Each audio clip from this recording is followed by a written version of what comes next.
something wonderful in me. God is doing something wonderful in me. Something awesome and incredible. Only God will get the glory. God is doing something wonderful, incredible, and awesome. God is doing. Paul, an apostle of Jesus Christ, a wise master builder, gives us words of wisdom for living a better life. In Ephesians chapter 5, verses 17 through 21, Paul drops a lot of nuggets. He gives us a lot of powerful points that we can apply to our lives to make our lives better. Words of wisdom for better living. Pulley point number 1, Paul said, sing to the Lord. Psalms, hymns, spiritual songs. Sing to the Lord. Sing to God out of gratitude, out of appreciation, out of thanksgiving to all that God is to you, all that God has done for you, and from where God has brought you from. Sing to the Lord. Sing to the Lord a new song. Sing to the Lord. It's not just talking to God, but it's singing to God and allowing God to sing back to you. That it's not about how it sounds or all the notes being on key or hitting the right tonality and pitch and tempo and frequency, but it's about coming from your heart. Sing to the Lord. When you sing, you pray twice. When you sing, because of the time and effort and energy and the breathing that singing requires, it's more than just saying a prayer to God. Sing to the Lord. Many times we're singing about God, but we're not actually singing to God. It doesn't matter whether it's in the shower, in the bathtub. It doesn't matter whether you're in the car by yourself. Sing to the Lord. Share with God how you feel. Write a song to the Lord about where God has brought you from and what God has done for you. That's what they did in the Bible. Many of the Psalms of David are to the Lord through his experiences with God. Even the song of Miriam, as God brought them over and through the Red Sea. It's a song out of their experience in thanksgiving. In all things give thanks. Of appreciation. God, you've been so good to me. Let me sing to you about it. So, pulley point number 1, the first wise word for better living for today is sing to the Lord. Pulley point number 2, the second wise word for better living is speak to yourself. Paul says speaking to yourselves, which means not only do I sing to God, but I talk to myself. Now, when I grew up, they used to say people that talk to themselves were crazy. Then they grew in conscience. They said, well, you can talk to yourself as long as you don't answer back. Then they said, well, talk to yourself and answer back. That is okay. And so it is important that you talk to yourself, especially in the mirror. Look at yourself. You can do it in your birthday suit. That'll be even better. Look at all of you and talk to yourself and tell yourself the truth about who you really are. That you are a spiritual being made in the image and likeness of God. Tell yourself the truth. That you are a unique, unrepeatable expression of the divine. Tell yourself the truth. That you are a spiritual being living in a spiritual universe that is governed by the spiritual law of love. Tell yourself the truth. That you are perfect, whole, and complete. That there's nothing missing, nothing broken, nothing out of place in your life. Tell yourself the truth. That you are the image and likeness of God. And what you say to you and about you is more important than anything that anybody else can say to you or about you. Many times we get upset when people don't speak to us. How about speak to yourself? Instead of telling your neighbor, tell yourself. Speak to yourself. Pulley point number 3. The third word of wisdom that Paul gives us for better living is he says, submit to one another. And many times people think submission is a dirty word. But submission just means that I recognize the God in you, through you, and as you. Submission means that I recognize that God has put you in this position and given you this role and responsibility. That is what submission means. So I'm not going to give you a hard time. I'm not going to challenge your authority and your right to be in that position. But I am going to submit to you what I think.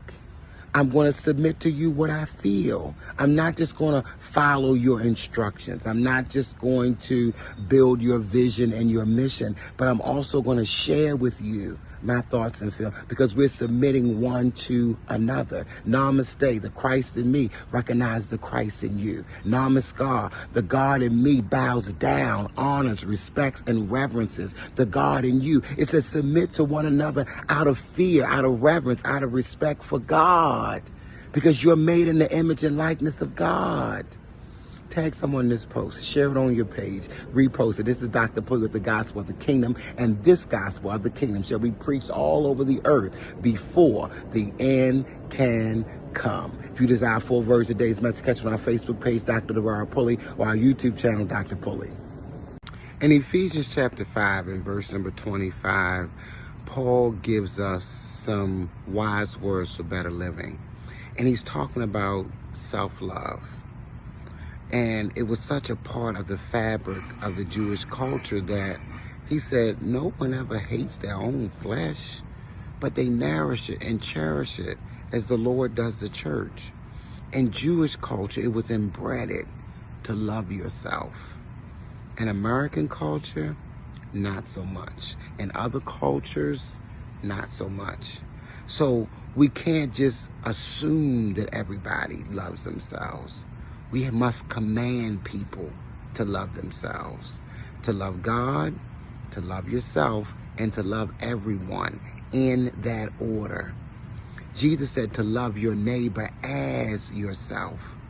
But even in that statement, people see the self as last.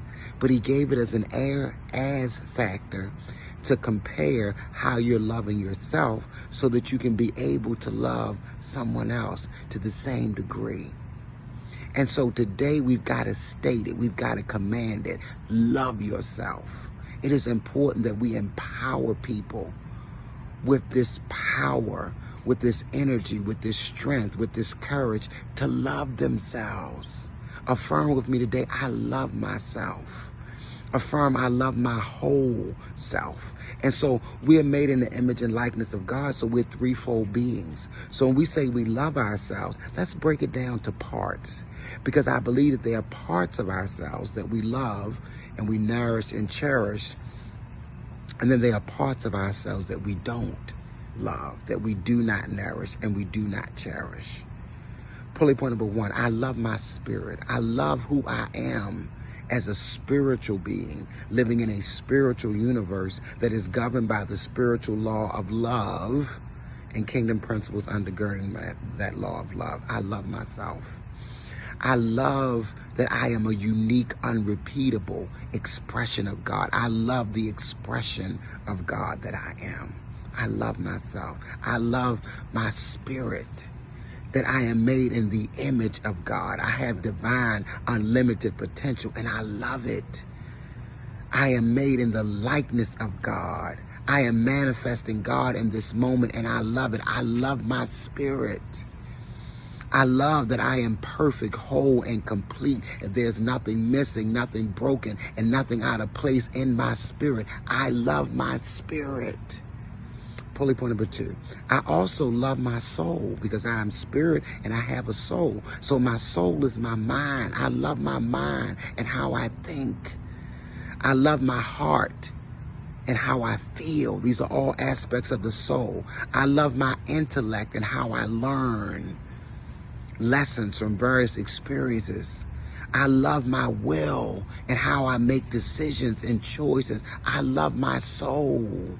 I love all of me, every facet, every part of me. Pulley point number three, I love my body. I love every system, every organ, every atom, every cell, the joint and the marrow of my bones. I love my body. The cellulite, the cellulose, the cellulose, I love it. The lumps, the bumps, the onions, the corns, I love it. And that's how you heal yourself, by loving yourself. That when you love yourself, your body lets go of sickness, pain, disease, discomfort, and dysfunction. When you love yourself, you create harmonious relationships, because you're in the relationship loving yourself. The relationship becomes harmonious. When you love yourself, you attract increase, abundance, overflow, and more than enough to yourself. When you love yourself, you nourish yourself. You cherish yourself through your digestion, through your intimacy, through your rest, through your exercise, through your checkups, through your treats, through your outward appearance and your recreation. You are showing yourself that you love yourself, that it's not just words. The love is not in word, but it's also in deed and in truth. I love myself, so that means that I am aware of myself. I love myself. It means I accept myself. I love myself. It means I take actions to take care of myself. I love myself. I nourish myself. I cherish myself. I forgive myself because I love myself. Tag someone in this post, share it on your page, repost it. This is Dr. Pulley with the Gospel of the Kingdom. If you desire a full version of today's message, you can catch it on our Facebook page, Dr. Derara Pulley, or our YouTube channel, Dr. Pulley. And this Gospel of the Kingdom shall be preached all over the earth before the end can come. In Ephesians 5, Paul is giving us wise words for better living, especially in relationships, intimate relationships, romantic relationships, partnerships, marriages. He's giving us advice. And some people don't want Paul's advice. They say, Paul looked like he was never married. How he going to tell me? But I believe that God gave him wisdom to give us some principles and practices that we can use to help us have better intimate and romantic relationships. Some people say Jesus wasn't married, so I don't want to hear him either. But I believe that God flowed through him to give us wisdom about marriage. Jesus had something to say about marriage as well. And they say most of what we find in the Bible about marriage was written by people who were single. But I believe that the wisdom, knowledge, and understanding of God is able to flow through people regardless of their marital or relationship status. That even somebody who has been divorced and separated, they can still tell us something. They can give us lessons that we can learn so we don't repeat the same issues that they had. Even someone who is happily married, they can teach us some of the strategies that cause them to have longevity in their marriage. We can learn from anybody if we're open, if we're honest, if we're receptive to be able to receive it. And so I'm inviting you today to open up your heart and your mind to get these principles of what Paul is teaching us about how to have a relationship of longevity. Point number one, he said it has to be love. That lust is not enough. Lust fades. That sometimes you're attracted and sometimes you're not attracted.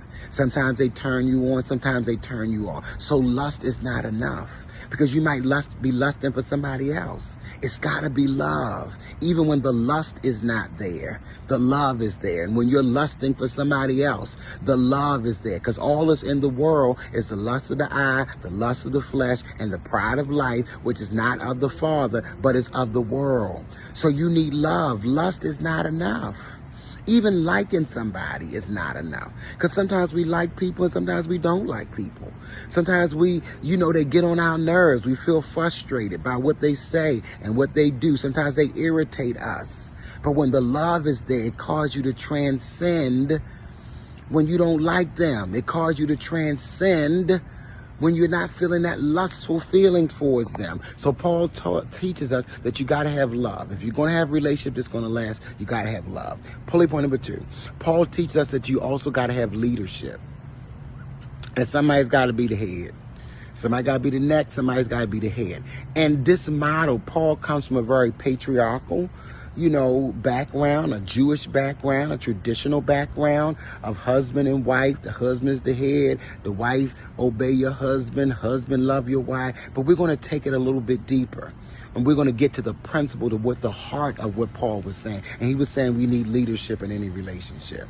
Regardless of the gender, we need leadership. And let me tell you, any leadership model will work. It can be leadership based on different aspects of the relationship. You're better at this, so you lead in this area. I'm better at that, so I lead in that area. It doesn't have to be one person that leads in all areas. It can be rotating. You lead in this time, in this season, because I got X, Y, and Z going on. I'll lead in the next season. As long as the leadership model is clear. Maybe it is traditional where one person is the head and one person, follows, one person leads. Whatever it is, as long as those two people agree, the Bible says if two of you agree concerning anything you ask, it shall be done. How can two walk together except they agree? As long as you agree on the leadership model and how decisions are going to be made, you need a leader.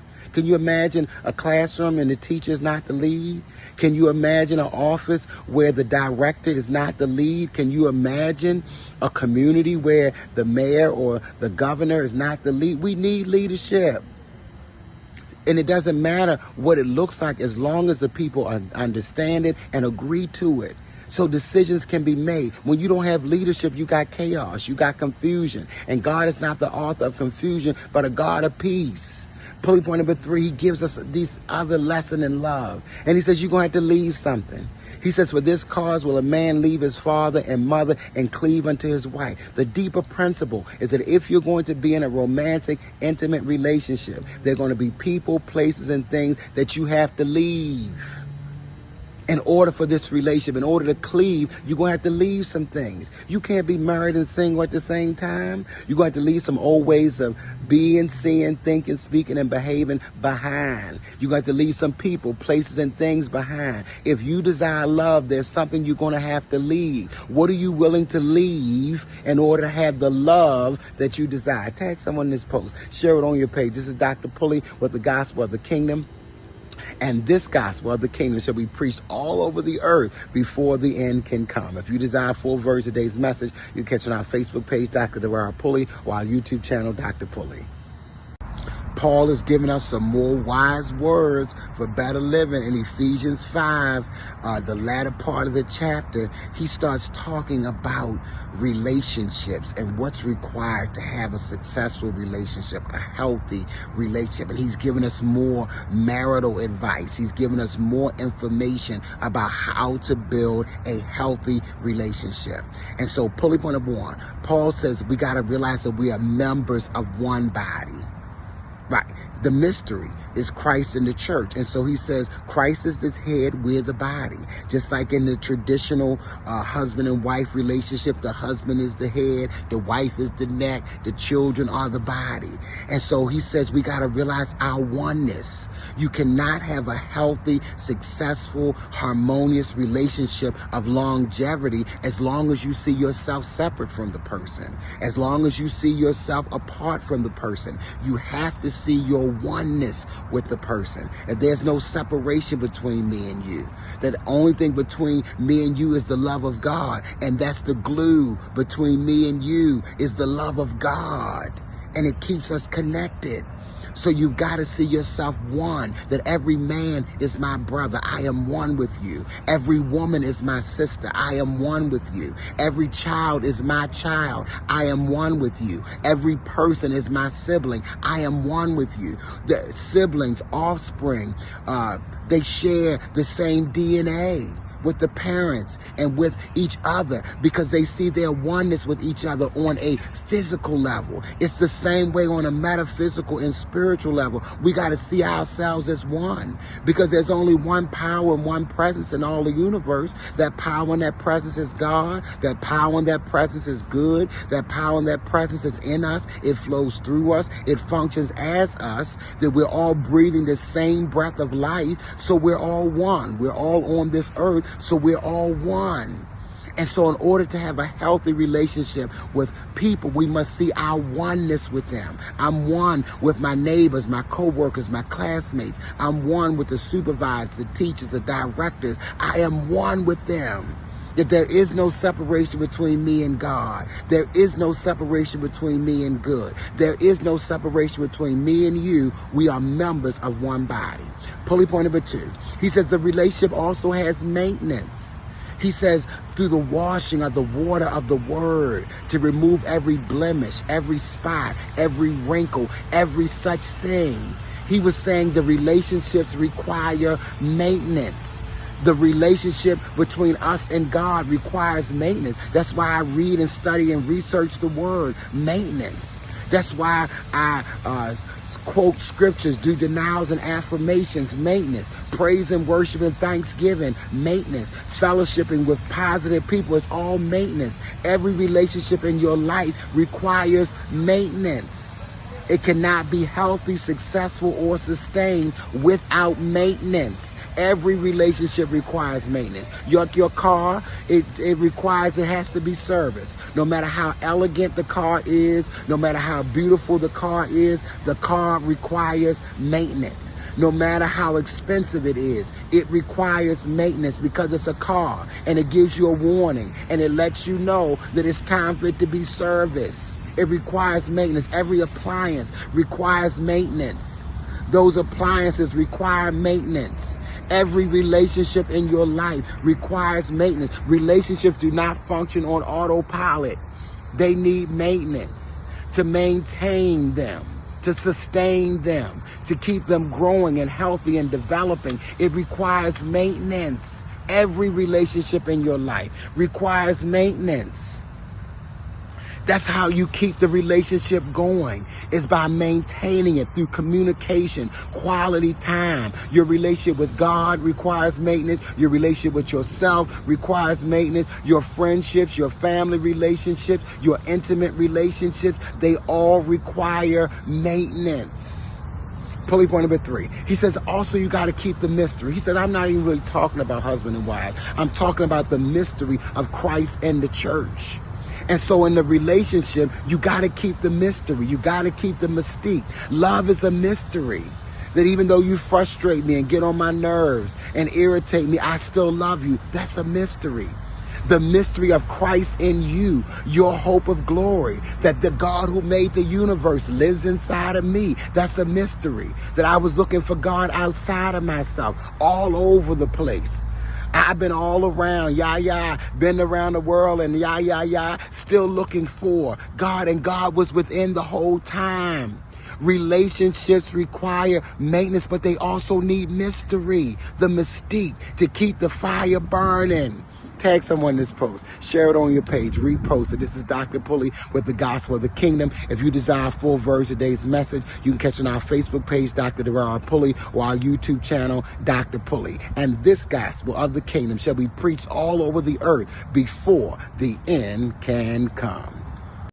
In Ephesians chapter 6, verses 1 through 4, Paul gives us some wise words for better families. Yes, wise words for family living. And he sets up the dynamic. He goes over the Old Testament, what is said in the Old Testament, the Old Testament structure. Pulley point number 1, he said in order to have a successful family, he starts with reverence. Children, obey your parents. The Old Testament said honor your father and your mother. This is the first commandment with promise.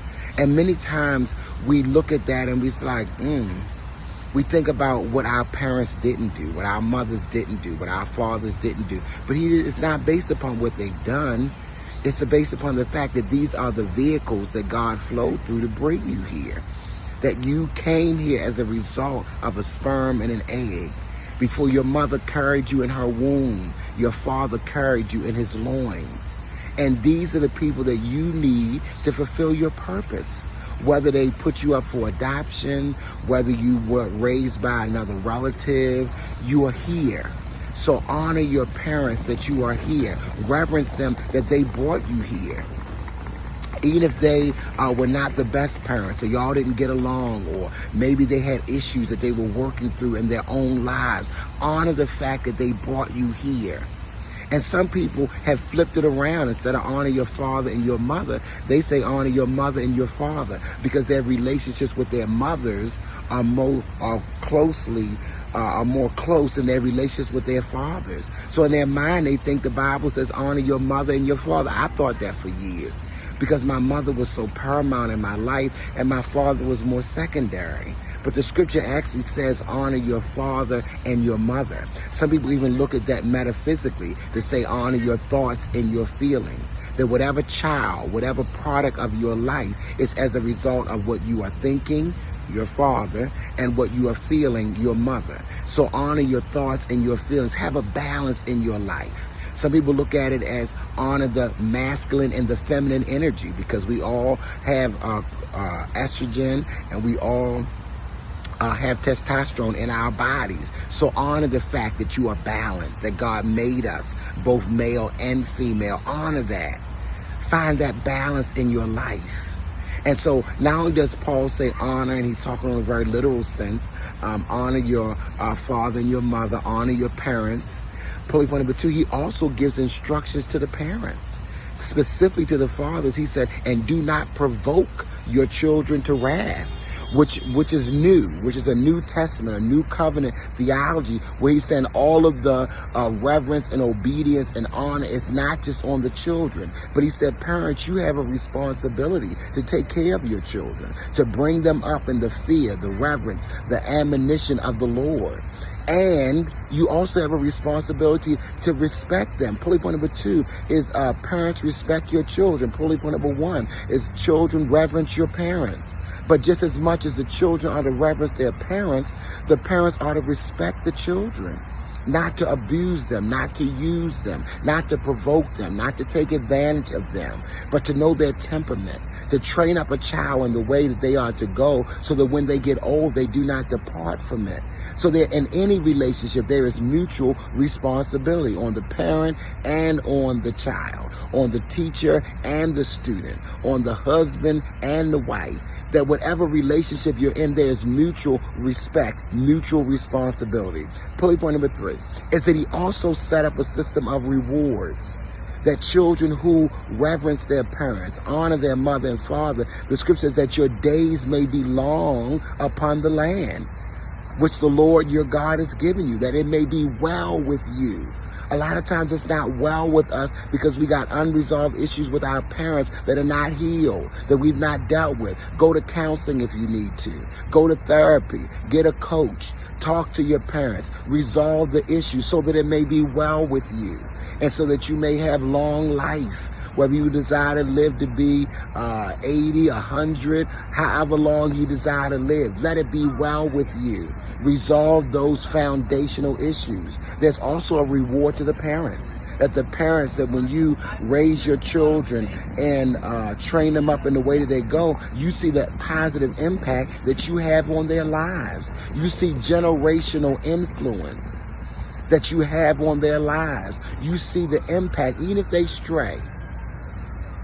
There's a foundation that has been laid that they can build on. Even if they stray, they know that you love them unconditionally, and you can see them listening to the words that you said to them even as they were children, and the impact that it has on their lives. There's a reward for the parents who respect their children, and there is a reward for the children who honor their parents. Tag someone this post, share it on your page, repost it. This is Dr. Pulley with the Gospel of the Kingdom. If you desire a full version of today's message, you can catch it on our Facebook page, Dr. DeVar Pulley, or our YouTube channel, Dr. Pulley. And this Gospel of the Kingdom shall be preached all over the earth before the end can come.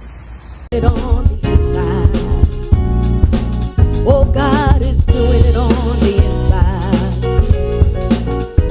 God is doing it on the inside. Oh, God is doing it on the inside. God is doing something wonderful in me.